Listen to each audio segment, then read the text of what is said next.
Урматтуу депутаттар, урматтуу өкмөт мүчөлөрү.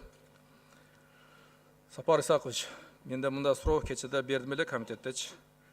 Былтыркы жылдын бюджети аткарылып атты. 3,5 миллиард сомгочу. Ушуну кандай деп ойлойсуз бул жерде? Сиз баягы расходный частьты айтып атасыз да, расходный частьты айтып атасызбы? Жок, кабыл алынган бюджет кирешеси толгон жок да. Киреше боюнча анда азыр мына министр айтып берсин цифралар менен. Былтыркы жылдын бюджети ресурстар бөлүгү сиз Зиядин Исламович туура айтып атасыз. Мен да кечеде комитеттен айтып кеттим эле, 97,3% аткарылды. Анан ошого жараша чыгаша бөлүгү дагы ушундай эле аткарылып калды да. Корголгон беренелер 100% биз каржылап бердик. Анан тилекке каршы корголбогон беренелер 91% аткарылды да. Бирок 2016 жылы корголбогон беренелер 83-84% эле аткарылып калган да. Анан мен кечеде айтып кеттим, ушу мындай 100% бул мыйзамдын ошо бир өзгөчөлүгү бар, ошо 100%га тилекке каршы мындай аткарылбайт экен да. Ошон үчүн өзүнчө дагы мыйзам менен анан отчет бекитилет да. Мындай да, Сапар Исакович, эгерде биз жылдын башында эмес, мына азыркы 2019 биз мына сентябрь айында карап баштайбыз дагы, бекитебиз да. Эгерде башында бекитилген цифралар калса эчтеке эмес. Бул келди дагы ноябрдын айында өзгөртүү болбодубу? Ноябрь айындачы, ноябрдын ортосунда. Болгону 1,5 эле ай. Ошону койгон, ошо планды койгон бюджет аткарылган жок да. Ошого сиздер тараптан мисалы кандай чара көрдүңүздөр, кайсы жетекчилергечи? Урматтуу Зиядин Исламович, эми ушу бюджетти алып баратканда ушу жумуштарда ушундай отклонениялар болуп калат экен тилекке каршы. Муну эми моюнга алабыз. Бирок сиз билесиз да, мына жыл ичинде бир топ өзгөрүүлөр кирип турат да, доптор кирип турат. Баягы бюджетке кошулган акчалар негизи прогноздо жок акчалар кээде келип калат. Ошолордун баарын кошуп дагы бир иш чараларды киргизип коебуз да. Дагы бир ошо себеби ошол да. Дагы бир себеби ошол.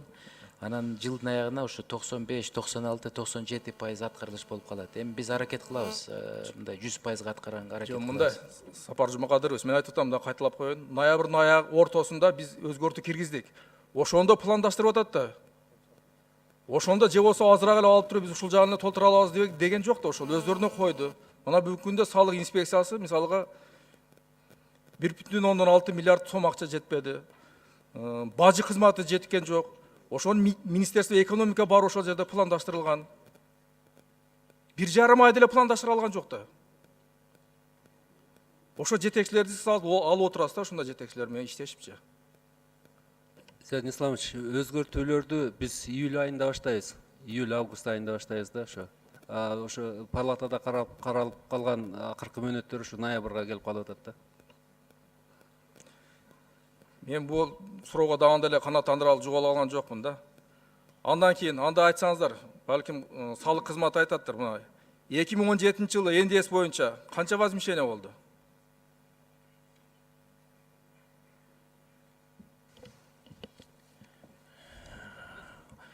Жылда 1 миллиард 68 миллион сом. Ежегодно примерно ошондой эле сумма. 2015 жыл миллиард 74 миллион сом и 2016 жыл почти миллиард сом. Ал ичинде экспортерлорго 539 миллион сом, импортерлорго 393 миллион сом, дипломатический посольствого 135 миллион сом. Жалпы миллиард 68 миллион сом. Мына биз бюджетти жеткизе албай жатабыз. Бирок ошол эле мезгилде ушундай возмещенияларга барып атабыз да. Мына 2017 жыл менимче укук органдары али текшерүүгө ала элек болсо керек. Эгерде алган болсо бул жерден деле чыгат экен да демекчи. Ошон Сапар Жумакадырович, ушул маселелерди караңыздар. Мына быйылкы жылда ошондой болуп кетпесин азыр. Көзөмөлгө алыш керек азыртадан баштапчы. Мына биз бюджет толтура албай жатабыз, ошол мезгилде таркатып атабыз да. Анан мына айтсаңыз, биз коопсуздук шаар деп проекттеп киргизип жүрдүк эле да. Кийин анан сиз келдиңиз дагы бул акылдуу шаар долбоору деп киргиздиңиз да. Анан жанагы Хуавей менен келишим түзгөндө бардыгыбыз эле кубандык эле да. Себеби дегенде ал Хуавей ушул дүйнөдөгү 5 ишкана болсо ошонун 4-чү же 5-чиси экен деп сүйүндүк эле да. Жакшы иш алып барат депчи. Анан ушул жерде суроо бергенибизде айттыңыз эле. Ал жерде жол эле дережеси эмес, ушу шаарга дагы тийиштүү кандайдыр бир маалыматтарды бере турган биз жакшы идея менен ушул Хуавей менен түздүк дедик эле да. Бизде аябай кубанып ушул качан башталат экен деп турганда эле бир заматта эле жок болуп кетип калды да ошол келишимчи. Урматтуу Зиядин Исламович, жооп берип коеюн. Бул жерде мындай болду да, келишимдин негизинде биз ошо ТОну жазаш керек болчубуз. Анан ТОну жазап келатканда баа менен келишпей калдык, бул бир. Анан экинчи жанагы функциялар, биз мисалы бир 15-16 функция сурасак, ал жерде 4-5 функция эле бере алабыз, көрсөтө алабыз деп ачыгын айтышты. Ошондуктан өзүбүздүн баягы IT адистерди чогултуп, дагы бир жолу кеңешип, ошондой жыйынтыкка келдик да. Себеби мына булар долбоорду реализация кылып, ишке ашырып 2-3 жылдан кийин бермек, бирок анан бир 5-6 жыл дагы өткөндөн кийин анан суроолор туулмак да. Эмне үчүн бизде ушул акылдуу шаарларда 5-6 эле функция бар, а башка шаарларда бир 15 функциядан көбүрөөк болуп атат. Бул кандай деп сурамак. Анан акча баягы баасы боюнча дагы баасы да кымбат болуп кетти да, сөздүн ачыгы. Ошондуктан ошол нерселердин баарын эске алып туруп биз келишимден чыктык, сүйлөшүп. Анда айтсаңыз, азыр өз күчүбүз менен куруп аткан долбоор канча функциядан туруп атат ал? Өз күчүбүз менен туруп аткан долбоор где-то 15-16 функцияга чейин барат келечекте. Бүгүнкү күндө значит 4 функция иштеп атат, 4 функция уже иштеп атат. Анан улам кошуло берет, улам кошулуп эмете берет. Ошол менин айтканым, бизде эми жаңы курулуп атабыз да. Бул башка мамлекеттерде баарында болуп өттү да, мисалы, туурабы? Анан биз ошол эскилерди эле коюп алсак, эртең дагы отурабыз, жаңылатабыз, дагы акча каражат керек экен депчи. Анан мен бүгүн эле эртең мен ошол радиодон угуп калдым да, ошол азыр коюп атканыңыздар дагы болгону 4 эле функцияны аткарат экен да. Ооба, 4 функция, анан функциялар кошулуп кете берет, Зиядин Исламович. Себеби программное обеспечение деген бар. Бул ошол долбоордун жүрөгү да. Программное обеспечение өзүбүздүкү, өзүбүздүн айтишниктер муну разработка кылып чыккан. Эми функциялар күндөн күнгө кошуло берет, где-то 15 функцияга буйруса жетебиз да, убактысы менен. Мейли, анан бул долбоордан кеч калып атат эми чындыгындачы. Мына бүгүнкү чейин азыр интернетке кирсек эле азыр бул жерде кырсык болуп тур, мынча адам каза болуп тур деген эле сөздү окуп атабыз да. Кечиктирбей тезирээк киргизиш керек бул маселени. Рахмат. Андан кийин азыркы курулган курулуштардын сапаттары боюнча айтып кетким келет да.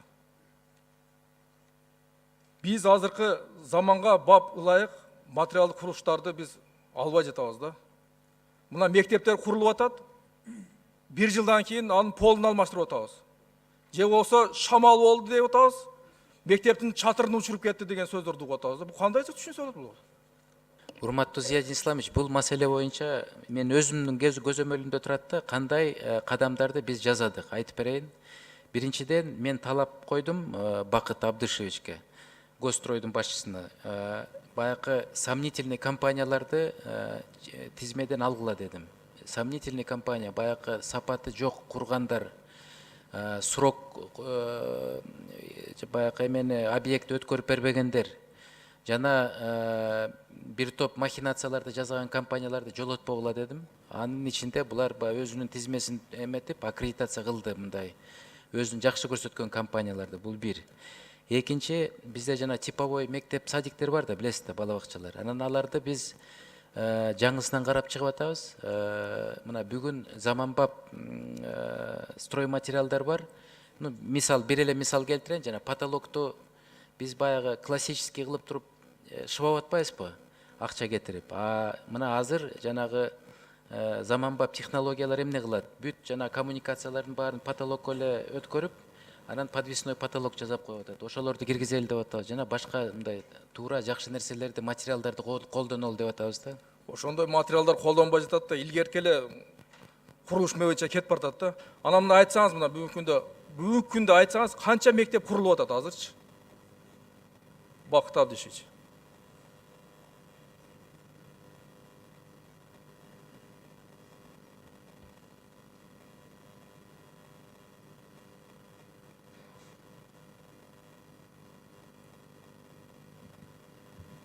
Урматтуу депутаттар, азыр эле жаңы эле айтып кетти эле, дагы кичине кошумчалап коюп, 16-сында дедик эле, мына кечээ күнү жаңы проекттер боюнча жанагы заманбапка, бүгүнкү заманбапка ылайык проекттердин бүт баарын бүтүрдүк.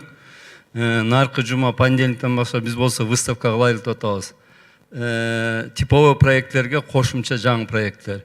Бүгүнкү күндө быйыл 65 объектти куруп атабыз мектептерден, 70%дан өйдөлсүн. Жок, азыр курулушта турган мектептерди айтсаңыз? Бүгүнкү күндө 436 объект болсо, ошонун ичинен эле 295 объект биздики мектеп болуп атат. Мына Сапар Жубакадырович, көрдүңүзбү мынакей? 430 канча объект бар экен бүгүнкү күндөчү. Ал жерде азыр силер алмаштыра албайсыңар подрядчиктерди. Себеби алар утуп алган ал жердечи. Алар 3 жылдан бери, 5 жылдан бери бир мектеп салышып атат, курушуп атат аларчы. Ошол да сапаты жок ал мектептердин эч кандай. Урматтуу Зиядин Исламович, эң туура айтасыз. Мына биз ошо өзүн мындай туура эмес көрсөткөн компанияларды, баягы ишти билбеген компанияларды азыр жаңы салына турган мектептерден чектетип атабыз. Ошону айтканым да. Эми мектеп курулуп бүтүп калды да, мына көрбөйсүзбү азыр. Курулушта бүгүнкү күндө 430 мектеп бар экен да, мындай жатканда курулуш бар экен.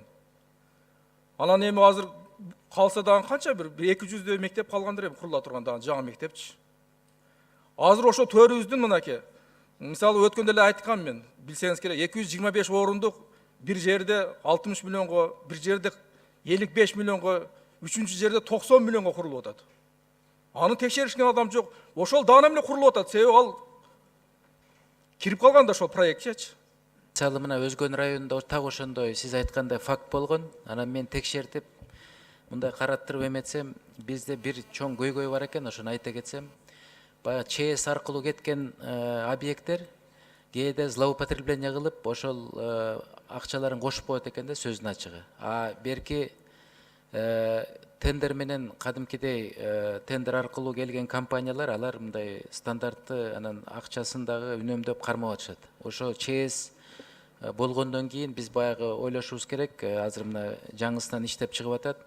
Тиешелүү жоболор иштелип чыгат да жаңысынан. Ошо кандай шарт менен берилет мектептер, кандай ошо тез салыныш керек, бирок мындай коррупция жок, мындай прозрачный болуш керек деп атабыз да. Ал эмнеден келип чыккан, аны айтып эле жүрөбүз. Ал ошол типовой проекттин жоктугунан келип чыккан ошолчу. Тилекке каршы кээде баягы кылмыш ишке бара турган бир туура эмес иштер да болуп кетет экен. Ачыгын айтайын, мен премьер-министр катары мен ошондой бир 2 фактты таптым. Анан тиешелүү порученияларды бергем. Азыр эметип атышат, изилдеп атышат. Ошондуктан бул жакта дагы бир көңүл буруп карап коюш керек, бул жакта дагычы. Себеби дегенде канчалаган акча каражатыбыз, биз бюджетибиз акчалар ошол жака кетип атат. Мына биринчиден проект түзгөнүгө кетет мисалыгачы. Типовой кылып койсо, бир эле типовой проект ошол жерге иштей берет, проект сызылган ал, бир эле акча каражат кеткен. Туура Зиядин Исламович, туура мына Сооронбай Шарипович премьер-министр болуп турганда ошондой тапшырма берип, типовой долбоорлорду жазатып кеткен да, эме кылып. Азыр биз ал долбоорлорду мындай кошумча баягы заманбап кылып усовершенствовать этип атабыз да. Типовой проекттер бар. Ошол типовой проекттердин негизинде салынып атат да азыр мектептер. Андан кийин мына шаарда эле курулуп аткан курулуштар дагычы, мына өрт коопсуздугу боюнча. Анан өрт азыр кезде аябай тез болуп турган болду. Ош базарында 3 жол болду. Өткөндө эле маселе көтөрдүк эле. Үчүнчү дагы өрт болбосун ушул жерде карагыла депчи. Ар бир мекемеге бүгүнкү күндө жанагы видео камералар тапшырма беришиңер керек, коюш керек өздөрүчү мекемелерчи. Ошо жолдун боюнда турган жеке менчик болобу, мамлекеттик болобу, өздөрү койсун акча табыпчы. Урматтуу Зиядин Исламович, ошо акылдуу шаар долбоорун алкагында базарларга камералар коюла баштайт. Эми ал акылдуу шаарды күтүп отурсак, өрттөрдөн чыга берет. Жок, азыр биринчи иретте коюлат да, рыноктарга, центральный рыноктарга коюп кетебиз камераларды.